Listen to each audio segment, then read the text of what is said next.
할렐루야. 예수 그리스도 이름으로 하나님 말씀 증거하겠습니다. 우리 다 같이 하나님 말씀 잠언 3장 1절부터 20절까지 말씀을 다 같이 찾겠습니다.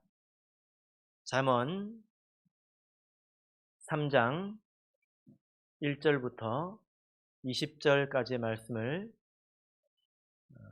저와 여러분이 한 절씩 교독하겠습니다. 3장 1절. 내 아들아, 나의 법을 잊어버리지 말고 내 마음으로 나의 명령을 지키라.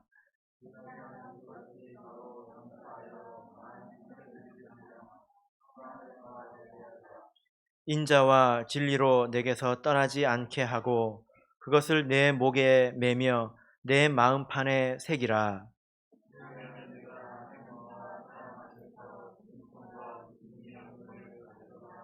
너는 마음을 다하여 여호와를 의뢰하고 내 명철을 의지하지 말라.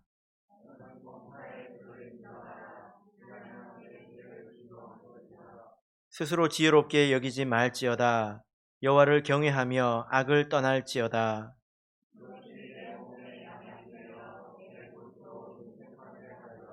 내 재물과 내 소산물의 처음 익은 열매로 여호와를 공경하라.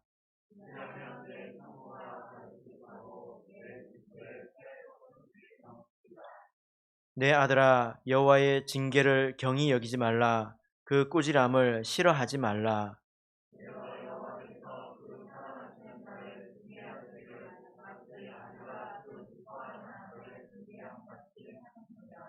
지혜를 얻은 자와 명철을 얻은 자는 복이 있나니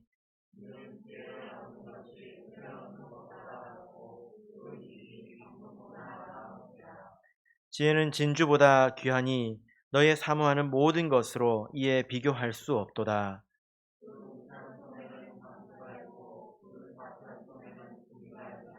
그 길은 즐거운 길이요 그 첩경은 다 평강이니라.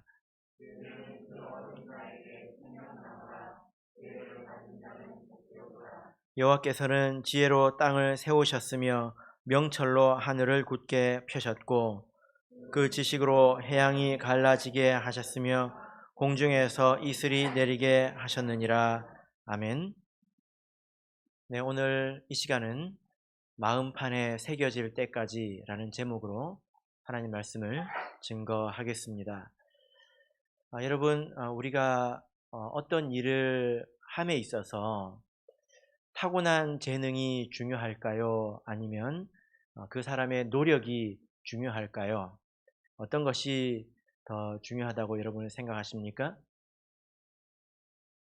보통 사람들은 어려서부터 자기 자녀나 혹은 어떤 사람이 영재다, 또 천재이다 이런 소리를 듣기를 원합니다. 그런 것을 들으면 아주 또 기뻐하고 또 부러워하지요.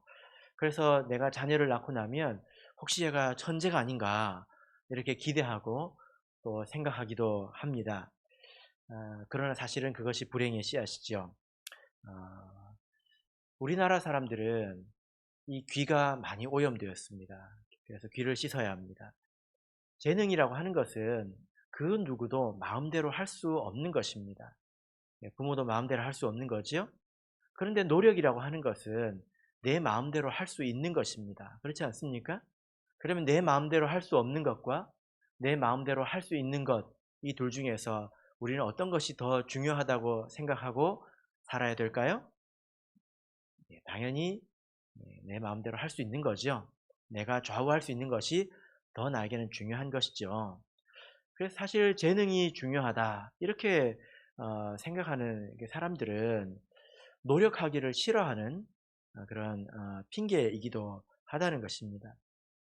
세상을 보면 타고난 재능을 가진 사람들이 분명히 있죠.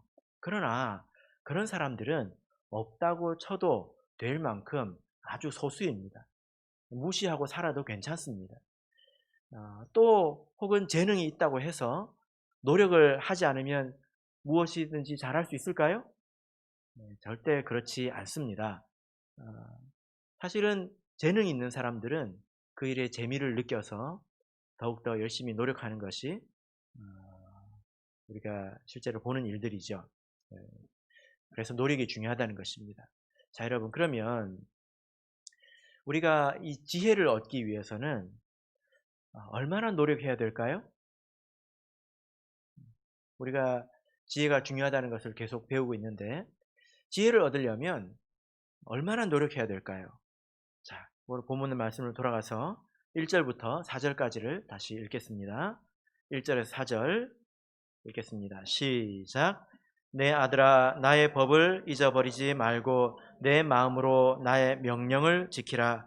그리하면 그것이 너로 장수하여 많은 해를 누리게 하며 평강을 더하게 하리라. 인자와 진리로 내게서 떠나지 않게 하고 그것을 내 목에 매며 내 마음판에 새기라. 그리하면 내가 하나님과 사람 앞에서 은총과 귀중히 여김을 받음이라. 아멘. 자, 이 말씀을 보면 1절, 3절에서는 명령이 있고요. 또 2절, 4절은 축복의 말씀이 기록되어 있습니다. 그래서 명령 한 구절, 축복 한 구절, 또 명령, 축복 이렇게 있습니다. 이 말씀 가운데 우리에게 어떤 명령을 하고 계십니까? 1절 보시면 잊어버리지 마라. 그리고 내 마음으로 나의 명령을 지키라. 또 3절을 보시면 떠나지 않게 하라. 또 내 목에 메어라. 또 내 마음판에 새기라. 여러 가지 명령을 지금 하고 있지만 그 내용은 한 가지이지 않습니까? 그죠? 어떤 내용입니까? 예, 잊어버리지 말라. 예, 놓치지 않도록 꼭 붙들고 있으라. 그런 내용이죠. 여러분, 지혜라고 하는 것은 단순한 암기가 아닙니다. 이것은 암기로 되는 것이 아니죠. 근데 여러분, 암기도 한번 생각해 보십시오. 무언가 외워보신 적이 있으십니까? 학생들은 많이 외워보겠죠? 암기하는 것도 노력 없이 되지 않습니다. 암기할 때 어떤 노력이 필요할까요? 얼마 전에 제가 여러분들께 사람이 얼마나 쉽게 잊어버리는지 말씀을 드렸죠. 1시간이 지나면 50%를 잊어버립니다. 배운 지 1시간이 지나면 열심히 내가 했는데 1시간이 지나면 50%를 잊어버립니다. 그게 자연스러운 것입니다. 그래서 우리가 무언가를 제대로 암기를 하려면요. 공부를 하자마자 무언가를 외우자마자 바로 복습을 해야 합니다. 그냥 뭔가 이렇게 본다고 하면 1시간 정도 걸리지 않습니까? 그러면 이미 끝내고 나면 이미 앞에 것은 50%를 잊어버린 거예요. 여러분만 그런 게 아니에요. 다 그래요. 그러면 끝나자마자 복습을 해야 합니다. 그리고 그 다음 날 복습해야 합니다. 그리고 일주일 뒤에 복습해야 합니다. 그리고 한 달 뒤에 복습해야 합니다. 이것은 제가 이야기하는 것이 아니라 이 뇌과학을 하는 사람들이 어떻게 하면 사람들이 기억을 쉽게 할까 하고 연구하고 연구해서 내놓은 결과물들입니다. 그러니까 사람이 이렇게 쉽게 잊어버리기 때문에 이것을 기억하기 위해서는 이렇게 복습을 해야 된다는 것입니다. 어떤 그 영어 단어책을 보면 사람이 이렇기 때문에 그 날짜에 맞춰서 스케줄을 다 짜놨습니다. 앞쪽에 보면 오늘은 이거 외우고 그 다음 날은 이거 외우고 그 다음 날은 이거 외우고 이게 계속 지나가면 누적되니까 굉장히 복잡해지지 않겠습니까? 그죠? 암기하는 게 쉬워요, 어려워요? 네. 한 번 본 거는 안 본 거하고 똑같습니다. 나만 그런 게 아니었지요. 그런데 여러분 생각해 보십시오.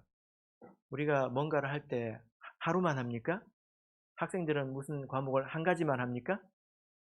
그렇지 않죠? 예. 매일매일 누적되잖아요. 그러니까 시간이 지나면 오늘 할 일도 있죠. 한 달 전에 했던 거 복습도 해야죠. 지난주에 했던 거 복습해야죠. 어제 했던 거 복습해야죠. 그런데 영어 단어만 있습니까? 수학도 있죠. 국어도 있죠. 학생들이 얼마나 스트레스 받는지 아시겠지요. 물론 이렇게 하는 학생이 별로 없지만. 그러니까 우리가 뭔가를 배운다고 할 때 단순한 암기 과목도 많은 노력이 필요합니다. 이렇게 안 하고 되는 게 아니에요. 이렇게 해야 되는 겁니다. 아, 그래서 내가 못했구나. 이걸 이제야 이제 아시면 좀 늦었죠. 단순한 암기가 이러하다면, 단순한 암기가 이러하다면 지혜는 어떻겠습니까? 지혜는 암기 그 이상의 것이지 않습니까? 훨씬 더 고급한 것 아닙니까? 지혜라고 하는 것은 단순한 암기를 넘어서서 그 원리를 이해하는 것입니다. 그 지혜의 핵심 중의 핵심은 이 세상에는 이 세상을 지으신 창조주가 있다는 사실이 그 핵심이고, 그리고 그분께서 우리가 눈에 보이는 세상뿐만이 아니라 영적인 세계도 지으셨다는 것을 아는 것이 핵심이죠. 그래야 모든 것을 조화롭게 이해하지 않겠습니까? 그런데 여러분, 지혜가 예를 들어 나에게 있는데 내가 지혜대로 살지 않는다면 그것이 정말 지혜라고 말할 수 있을까요? 이렇게 한번 생각해 보십시오. 아, 이게 지혜로운 선택이야. 이렇게 해야 돼. 이게 맞아. 라고 말을 하면서 그렇게 내가 선택하지 않고 그렇게 살지 않는다면 내가 정말 아는 것일까요? 그 지혜를 내가 가진 것일까요? 진짜 아는 것일까요? 그럴 수 없습니다. 그럴 수 없습니다. 그것은 내가 아는 것이 아닙니다. 아는 척 하는 거죠. 내가 마땅히 알아야 될 것을 사실 모르고 있다는 것입니다. 그래서 지혜라고 하는 것은 내 마음에서부터 이런 어떤 원리를 깨닫고 이해하고 있을 뿐만이 아니라 그것을 지키며 살아가는 삶까지 포함하고 있기 때문에 이것은 암기보다도 훨씬 더 폭넓고 깊은 것입니다. 그러니까 여러분, 지혜를 얻기 위해서는 암기 이상의 과정이 필요하지 않겠습니까? 단순히 외우는 것보다 훨씬 더 깊은 그런 과정이 필요하지 않겠습니까? 그럼 제가 실제적인 예를 한번 들어보겠습니다. 우리가 설교 시간에 말씀을 듣고 또 영은혜 때 은혜를 받잖아요. 그런 깨달음이 얼마나 갑니까? 예를 들어 내가 욕심을 부려가지고 범죄를 했습니다. 하나님께 징계를 받았습니다. 그리고 깨달음을 얻죠. 아, 내가 이렇게 살면 하나님께 징계를 받는구나. 그런 깨달음이 얼마나 갑니까? 한 3년 가시는 분 있습니까? 잘 그렇게 가지 않습니다. 내가 타락하고 내가 이상한 사람이어서 그런 것이 아니라 원래 그것이 쉽게 사라지는 것입니다. 원래 그런 것입니다. 그것이 지극히 정상적이라는 거예요. 여러분 생각해 보세요. 제가 깜짝깜짝 놀랍니다. 설교를 한 사람도 이렇게 잊어버리는구나. 그래서 가끔씩 내가 이 설교를 했던가? 한 사람도 가물가물해서 기록을 해놓는데 한 번 들은 사람이 어떻게 기억을 하겠습니까? 아무리 은혜를 받았다 한들 어떻게 기억을 하겠습니까? 그죠? 그러니까 오늘 말씀을 보십시오. 사람이 잊는 것이 지극히 당연한 것입니다. 또 얼마나 잊기가 쉬우면 몇 번에 걸쳐서 마음판에 새기라고 말하고 있지 않습니까? 잊어버리지 마라. 마음에서부터 명령을 지키라. 그리고 떠나지 않게 하라. 그리고 심지어 네 목에 메어라. 그리고 마음판에 새겨라. 이것은 다양한 노력이 필요하다는 것입니다. 그래서 제가 이런 질문을 여러분께 한번 드리고 싶습니다. 여러분은 어디까지 노력을 해보셨습니까? 여러분들께서도 오라 나여 이런 이제 이야기를 해보신 적이 있을 텐데 왜 나는 이렇게 들어도 까먹고 들어도 잊어먹고 깨달아도 놓쳐버리고 왜 나는 이런가? 그런 생각을 해보신 적이 있으실 텐데 그게 없다면 은혜를 받아본 적이 없다는 말이겠죠. 그런데 정말 그렇게 탄식이 나에게 있다면 그럼 그걸 붙들기 위해서 어떤 노력을 해보셨습니까? 어디까지 노력을 해보셨습니까? 나는 하나님의 말씀을 내 마음에 새기기 위해서 또 내가 그것을 잊어버리지 않고 살기 위해서 나는 이렇게까지 노력해봤다. 이렇게 어, 말할 만한 것이 여러분에게 있습니까? 30년 믿어도 1년만 못할 수도 있습니다. 30년을 믿어도요. 1년만도 못할 수 있다는 것입니다. 어떤 지금은 이제 장로님이신데요. 제가 예전에 그런 이야기를 들었습니다. 그분이 젊은 청년 시절에 그분이 자취를 했는데요. 자취방에 가면 그분의 방에는 온 방에 메모지가 붙어 있고, 온 방에. 그 메모지 안에 뭐가 적혀 있었을까요? 성경 구절이 적혀 있는 것입니다. 이게 내가 머리가 천재여가지고 내가 외워지면 좋겠는데 이게 외워집니까? 그런데 잊어버릴 수는 없는 거예요. 그러니까 그렇게라도 적어가지고 보이는데 붙여놓는 것입니다. 여기 가도 말씀이 붙여져 있고 저기 가도 말씀이 붙여져 있고. 그분이 그렇게만 했겠냔 말이에요. 그것만 했겠냔 말입니다. 그러니까 말하는 사람은 이것을 붙들기 위해서 꼭 그렇게 해야 된다는 것이 아니라 나는 스스로 어떤 노력을 해봤는가. 이 질문이 오늘 말씀의 내용입니다. 신명기 11장을 보겠습니다. 신명기 11장 18절을 보겠습니다. 신명기 11장 18절.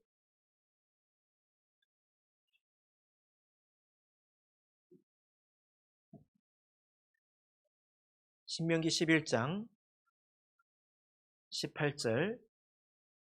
우리 같이 읽겠습니다. 시작.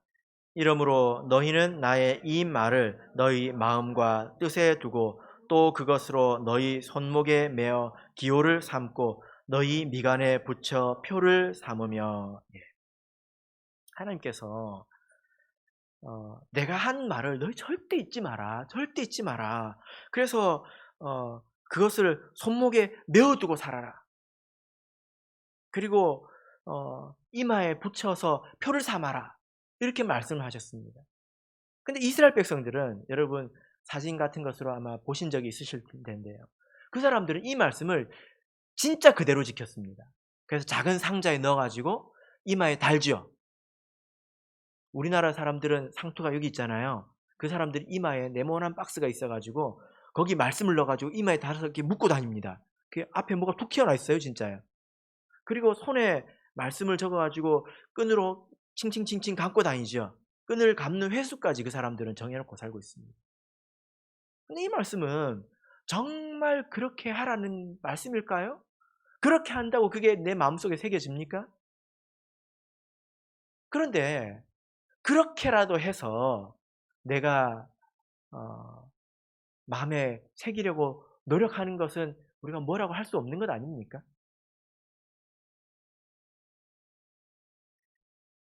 제가 학생 시절에 저희 어머니가 엄마 친구 아들 이야기를 하시더라고요. 아직도 기억이 납니다. 네, 엄마 친구 아들, 엄친아라고 하죠. 근데 아주 수제였습니다. 뭐라고 이야기하냐면요. 저한테 와서 그런 이야기를 하더라고요. 야야, 가는 밤에 물을 한 대접 마시고 잔다더라. 자기 전에 물을 한 대접 마실까요?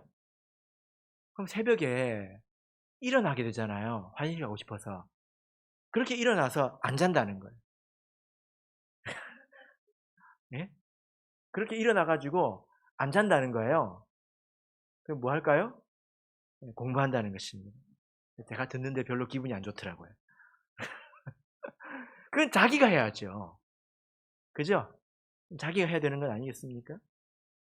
그래서 이렇게 마음에 새기고 또 목에 매달고 잊어버리지 않는 것은 여러분 스스로 하셔야 되는 것입니다.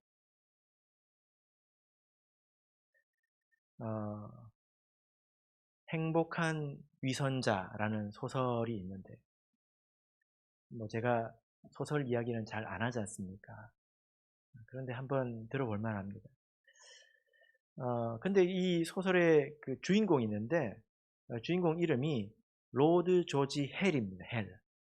헬이 뭐냐면 지옥이라는 뜻이거든요.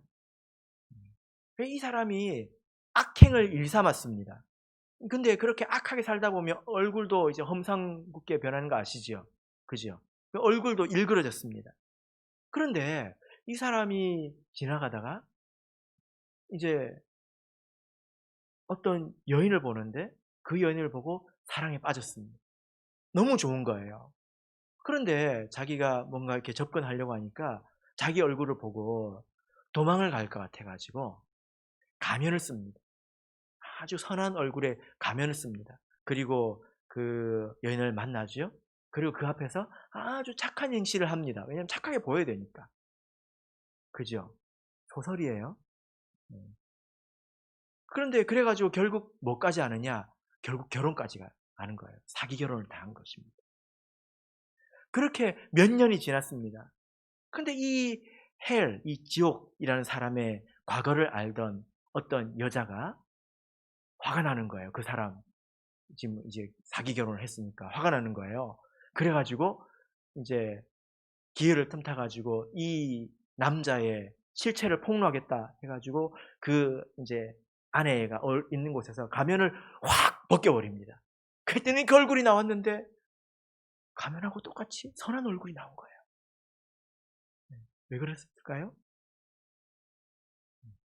그렇게 살아간 세월 동안 그 마음까지 변화가 되었다. 소설이에요.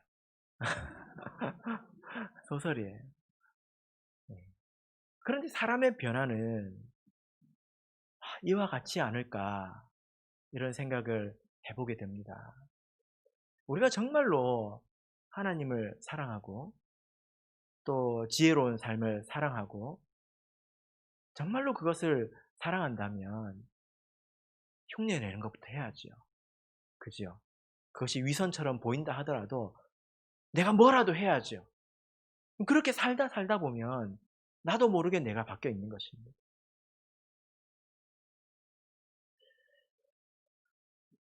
여러분 노력하고 계십니까? 어떻게 노력하고 계십니까? 만약에 쪽지 한 장 붙여 놓는 노력도 안 하고 있다면 그것은 사실 아무것도 안 하는 것입니다. 내가 말씀을 듣는다 한들 그게 무슨 유익이 있겠습니까? 다 잊어버릴 텐데요. 그죠? 그러나 내가 노력하고 있다면 너무 조바심 내지 마시길 바랍니다. 하나님께서 인도해 주시지 않겠습니까? 음. 여러분 이 축복을 보시길 바랍니다. 잠언 3장 2절을 보시면 이렇게 우리가 애를 써서 붙들고 7.8기의 정신으로 7번 넘어져도 8번 일어나고 그런 정신으로 살아갈 때에 하나님께서 그 사람에게 어떤 복을 주시는지 한번 보시길 바랍니다. 그가 장수하고 그에게 평강을 더합니다. 그리고 그가 4절을 보시면 하나님과 사람 앞에서 은총과 귀중히 여김, 그러니까 좋은 평판을 얻는다는 것입니다. 여러분 하나님의 말씀은 살아있기 때문에 이 말씀이 참입니다. 이 말씀이 참됩니다. 우리가 정말로 지혜를 사모해서 애를 쓰고 살아간다면 정말로 한 해 한 해가 다릅니다. 1년 1년이 다를 수밖에 없습니다. 왜 10년 믿었는데도 변함이 없느냐? 그때밖에 없기 때문이죠. 자, 이제 5절부터 8절까지 말씀을 보겠습니다. 5절에서 8절 읽겠습니다. 시작. 너는 마음을 다하여 여호와를 의뢰하고 내 명철을 의지하지 말라. 너는 범사의 그를 인정하라. 그리하면 내 길을 지도하시리라. 스스로 지혜롭게 여기지 말지어다. 여호와를 경외하며 악을 떠날지어다. 이것이 내 몸에 양약이 되어 내 골수로 윤택하게 하리라. 아멘. 여러분 우리가 지혜를 생각할 때는 반드시 솔로몬이라는 사람을 생각하게 되지 않습니까? 근데 이 솔로몬을 생각해 보면 참 미스테리합니다. 왜냐하면 그는 최고의 지혜를 가졌습니다. 우리가 지금 지혜를 구한다고 하더라도 솔로몬 이상의 지혜를 가지기는 쉽지 않겠지요. 그런데 그의 인생의 말미는 어떻게 되었습니까? 최고의 하나님께서 주신 최고의 지혜를 가졌는데 그의 인생의 말미는 어떻게 되었습니까? 우상 숭배로 얼룩졌습니다. 가장 어리석은 사람이 됐다는 것입니다. 그래서 결국 나라를 두 쪽 내고 또 있는 것을 다 빼앗겨 버리지 않습니까? 그래서 참 이상한 것이 어떻게 이렇게 지혜로운 사람이 나만도 못한 이런 일을 하게 되었는가? 도대체 이런 일이 왜 일어났을까? 이런 생각을 하게 됩니다. 그런데 여러분, 이로 볼 때 지혜는 믿을 만합니까? 지혜라는 것은 정말 믿을 만합니까? 예. 우리가 그 이야기를 생각할 때 지혜가 귀중한 것은 틀림이 없지만 지혜의 한계가 있다는 것을 우리가 또한 생각하고 그것을 취해야 합니다. 우리가 어떤 도구를 쓴다면 그 도구의 한계가 무엇인지 알고 써야 되지 않습니까? 예. 칼 가지고 무 썰면 잘 썰리죠? 아우, 이거 잘 썰리는구나 해가지고 전부 칼 가지고 다 자르려고 하면 되겠습니까? 예, 쇠도 칼 가지고 자르려고 그러고 돌도 칼 가지고 자르려고 그러고 그럼 되겠습니까? 안 되잖아요. 지혜라고 하는 것은 굉장히 귀중한 것이지만 어디까지인지 생각하고 얻자는 것입니다. 우리가 보통 이렇게 생각을 합니다. 지혜로운 사람을 이렇게 보고 대하면 그 사람은 뭐든지 물어봐도 잘 대답해 줄 것 같고 또 뭘 해도 다 잘할 것 같습니다. 그래서 지혜를 얻으면 뭐든지 혼자서 다 잘할 수 있을 것 같습니다. 그래서 독립할 수 있을 것 같죠. 그죠? 그러나 실상은 그렇지 않다는 것입니다. 여러분, 여기서 우리가 5절부터 8절의 말씀을 읽었는데요. 여기서 하시는 말씀이 무엇입니까? 5절을 보시면 내 명철을 의지하지 말라. 지금 잠언은 지혜를 가르쳐주는 책이잖아요. 지혜를 얻자고 하는 것 아닙니까? 이게 명철이거든요. 근데 명철을 의지하지 말라는 것입니다. 그리고 범사에 하나님을 인정하라. 그리고 7절 보면 스스로 지혜롭게 여기지 말라. 네가 가진 지혜를 의지하지 말라는 것입니다. 그리고 하나님을 경외하라. 여러분, 그래서 우리가 성경을 이렇게 보면 지혜를 얻은 사람이 도리어 더 크게 하나님을 의지하는 것을 볼 수 있습니다. 우리 여호수아서 5장을 볼까요? 여호수아 5장 13절을 보겠습니다.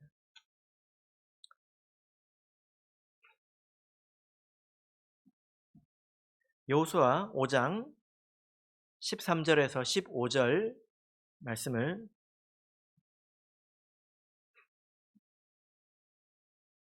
제가 읽겠습니다. 여호수아 5장 13절에서 15절 읽겠습니다. 여호수아가 여리고에 가까웠을 때에 눈을 들어 본즉 한 사람이 칼을 빼어 손에 들고 마주 섰는지라. 여호수아가 나아가서 그에게 묻되 너는 우리를 위하느냐 우리 대적을 위하느냐. 그가 가로되 아니라 나는 여호와의 군대 장관으로 이제 왔느니라.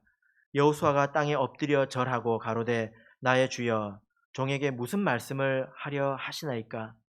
여호와의 군대 장관이 여호수아에게 이르되 내 발에서 신을 벗으라. 내가 선 곳은 거룩하니라. 여호수아가 그대로 행하니라. 여러분, 여호수아는 어떤 사람입니까? 그는 그야말로 백전노장입니다. 탁월한 전략가이죠. 전쟁에 능한 사람입니다. 그래서 이 여호수아가 이제 가나안 앞에 이르러서 본격적인 그 싸움을 앞두고 그 땅을 돌아보고 있습니다. 어디서부터 어떻게 싸워야 될지 보고 있지 않습니까? 그때 여호와의 사자를 만납니다. 그러고 나서 이 여호와의 사자가 시키는 대로 일을 진행하지요. 그 여호와의 사자가 시키는 것은 말 없이 여리고 성을 뺑글뺑글 도는 것이었습니다. 여러분 백성들이 봤을 때 얼마나 이상했겠습니까? 그리고 여호수아가 그런 말을 백성에게 전하기가 얼마나 민망했겠습니까? 백성들은 이제 본격적으로 싸우는구나 하고 근육이 욱신욱신했을 것입니다. 그러지 않았겠습니까? 몸에서 이 아드레날린이 막 뿜어져 나오지 않았겠습니까? 그런데 우리가 지도자로 모시는 그 여호수아라는 그 장군이 와가지고 말없이 성을 뺑글뺑글 돌자는 거예요. 여러분, 세상에서 기대하는 그런 지혜로운 사람의 모습은 이것과는 다릅니다. 세상에서 말하는 지혜로운 사람은 사람들의 마음을 움직일 줄 알고, 사람을 선동할 줄 알고, 또 비전을 제시할 줄 알고, 그리고 그것에 힘써 먼저 뛰어드는 사람이지 않습니까? 그런데 여호수아는 정말 그런 면에서 보자면 꽝입니다. 아무것도 못하는 사람 같지 않습니까? 전쟁을 한 번도 안 해본 사람 같지 않습니까? 저도 할 수 있을 것 같아요. 하나님이 그냥 뺑글뺑글 돌래. 돌미도 할 수 있을 겁니다. 그죠? 백전노장이 이런 말을 하기가 얼마나 힘들었겠냐는 거예요. 아, 이 성은 이렇게 싸워야 되는데, 이렇게 해가지고 말이야, 이렇게 해가지고 길이 딱 보이지 않겠습니까? 그런데 그걸 다 하지 말고 입도 닫으래요. 그걸 뱅글뱅글 돌래요. 그렇게 싸움에 능한 사람이 자기 자신을 다 내려놓는 것이 성경의 이 말씀입니다. 여러분 정말 이렇게 하실 수 있겠습니까? 목숨을 건 싸움에서 내가 죽느냐 사느냐 이런 싸움에서 자기 자신을 내려놓는 선택, 내가 그 말씀 그대로 순종하는 선택 할 수 있겠습니까?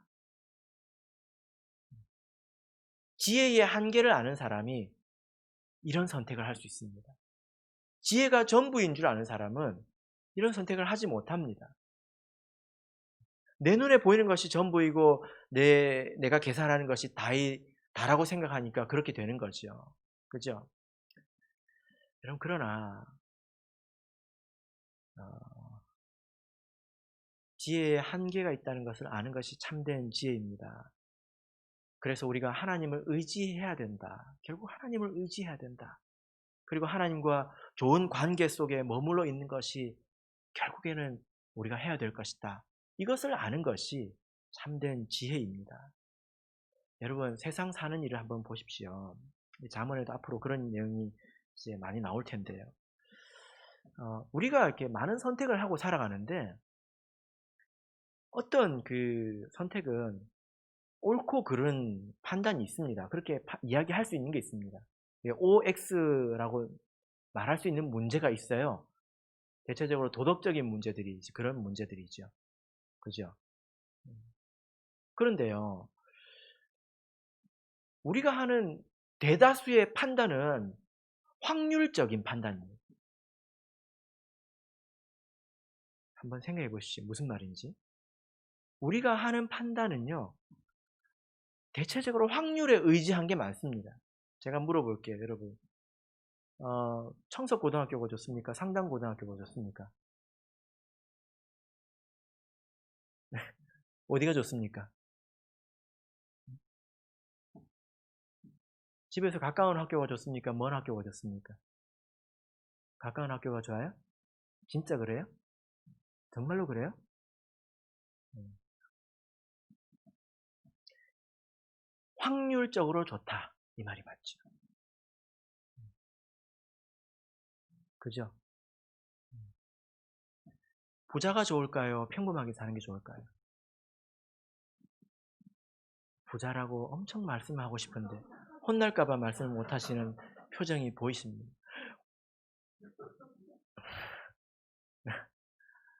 그런데 한번 생각해 보십시오. 예를 들어 제가 그냥 생각을 해본 건데요. 여러분 이제 여러분들에게 자녀가 있는데 청석고나 아니면 상당고에 보내야 합니다. 청석고에 10명의 선생님이 있는데 9명은 최고의 선생님입니다. 근데 그 중에 한 명은 최악의 선생님이에요. 아이를 망쳐버릴 거예요. 타락시키고, 그리고 바보처럼 만들어 버릴 거예요. 그리고 이제 상당고를 봤더니 상당고에도 10명의 선생님이 있는데 상당고의 선생님은 10명이 전부 평균 이하입니다. 근데 최악은 없어요. 어딜 보내시겠습니까? 네? 상당고 보낸다고요? 어디 보내실래요? 우리가 선택하는 대부분의 문제들이 이런 문제들입니다. 근데 사실 이런 그 내막이 있다는 거 여러분 다 모르고 사시잖아요.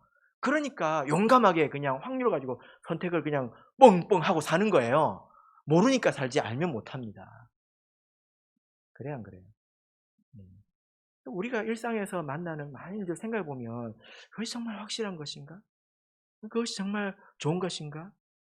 모릅니다. 내가 아는 것으로 나에게 이제 입수된 정보를 가지고 내가 최대한 지혜를 짜서 했다 하더라도 부족한 것입니다. 여러분 이것은 서로 불안하게 살자 이런 차원에서 드린 말씀은 아니에요. 그죠? 그런 식으로 이렇게 말씀하는 경우도 있는데요. 잠언 22장을 보면 나옵니다. 잠언 22장 13절을 보겠습니다.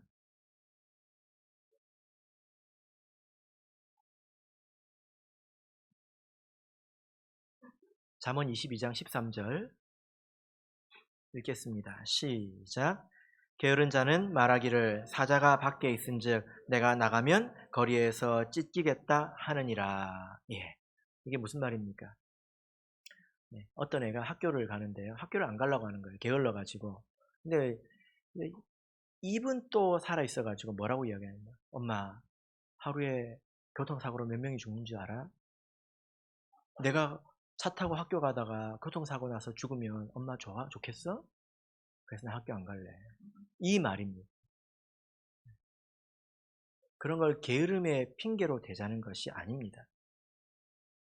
내가 아무리 지혜로워도 우리는 온전히 알 수 없다는 거죠. 그죠? 그래서 성경에 보면 잠언에도 이렇게 말씀하고 있습니다. 무엇이 무엇보다 낫다. 이렇게 말하고 있습니다. 이것은 저울질을 해서 이게 좀 더 나은 것 같다. 이런 말씀이지 절대적으로 이것은 O이고 이것은 X이다. 그런 이야기가 아닙니다. 그렇지 않습니까? 여러분 그래서 우리가 천하에서 가장 높은 수준의 지혜를 가지고 있다 하더라도 우리가 이 세상을 살기는 부족하다는 것을 인정해야 된다는 거예요. 그죠? 네. 그래서 우리가 항상 하나님을 의지하는 태도를 가져야 된다는 것입니다. 여러분 이렇게 우리가 하나님을 의지하고 내가 내 명철을 의지하지 않고 내가 비록 지혜를 얻었지만 그러나 그 지혜를 의지하지 않고 하나님께 의지하고 하나님께 묻고 범사에 그를 의뢰하고 인정하고 그렇게 나아간다면 하나님께서 어떤 은혜를 주신다고 말씀하고 있습니까? 이 말씀도 명령과 축복 있죠? 그죠? 이 말씀이 참됩니다. 그래서 이 말씀대로 사십시오. 그래서 5절을 너는 마음을 다하여 여호와를 의뢰하고 내 명철을 의지하지 말라. 지혜가 있다면 그것을 하나님 앞에서 내려놓으라는 겁니다. 그러면 범사의 그를 인정하라. 그리하면 내 길을 지도하시리라. 앞에서 길을 이끌어 주신다는 거예요. 여러분 얼마나 마음이 편합니까? 그죠? 우리가 하나님 앞에 창속거를 갈지 상당고를 갈지 너무 고민하지 않아도 돼요. 우리가 지혜대로 정말 아닌 선택은 배제할 수 있지만 하나님께 맡기고 살아갈 수 있습니다. 최악의 학교에서 최고의 선생님을 만날 수도 있는 것이고 최고의 학교에서 최악의 선생님을 만날 수도 있는 건 아닙니까? 그래서 우리가 하나님을 의뢰하면 그 길을 인도해 주신다는 거예요. 이렇게 인도해 주시는구나 하고 우리가 감격할 수 있는 것입니다. 그리고 8절을 보시면 이것이 내 몸에 무엇이 된다고요? 양약이 된다는 것입니다. 여러분 비싼 약이라고 좋은 게 아니라 내 필요에 딱 맞는 약이 최고 아닙니까? 그죠? 가끔 저는 그런 생각을 합니다. 사람들이 몸이 안 좋아 가지고 여기저기 막 기웃거리는데 자기가 밟고 서 있는 그 풀이 사실은 자기에게 가장 좋은 약일 수도 있다는 거. 그죠? 네. 네, 우리가 하나님을 의지하고 살면 그것이 우리에게 양약이 된다는 것입니다. 그리고 우리 골수가 윤택해진다. 이것은 육체적으로, 정신적으로 풍요롭고 풍족한 그런 삶을 살게 될 것이다. 이것이 결국이라는 것입니다. 우리가 이런 길을 지속적으로 걸어가다 보면 삶은 그런 곳에 자리 잡게 되어 있다라는 거죠. 여러분 이 말씀을 믿으시죠? 네. 그래서 항상 하나님을 의지하시기 바랍니다. 내 지혜를 의지하지 마시고 하나님을 의지하시기 바랍니다. 물론 지혜의 얻기를 사모하셔야 합니다. 그러나 지혜의 한계가 있습니다. 자, 이제 9절에서 12절 읽겠습니다. 시작. 내 재물과 내 소산물의 처음 익은 열매로 여호와를 공경하라. 그리하면 내 창고가 가득히 차고 내 집틀에 새 포도즙이 넘치리라. 내 아들아, 여호와의 징계를 경히 여기지 말라. 그 꾸지람을 싫어하지 말라. 대저 여호와께서 그 사랑하시는 자를 징계하시기를 마치 아비가 그 기뻐하는 아들을 징계함같이 하시느니라. 예. 자, 여기 이제 두 가지의 권면이 나오는데요. 11절에 보면 내 아들아 이렇게 또 나오잖아요. 근데 이것을 원문을 보면 이게 문장 첫머리에 오는 것이 아닙니다. 그래서 새로운 교훈이 시작되는 부분은 아니고요. 3장 1절에 계속된 말씀인데 먼저 첫 번째 교훈은 10절, 9절, 10절이죠. 무엇입니까? 내 소산물의 처음 익은 열매로 여호와를 공경하라. 처음 익은 열매로 하나님을 섬기는 것은 구약에서는 반드시 드리게 되어 있는 그런 규례입니다.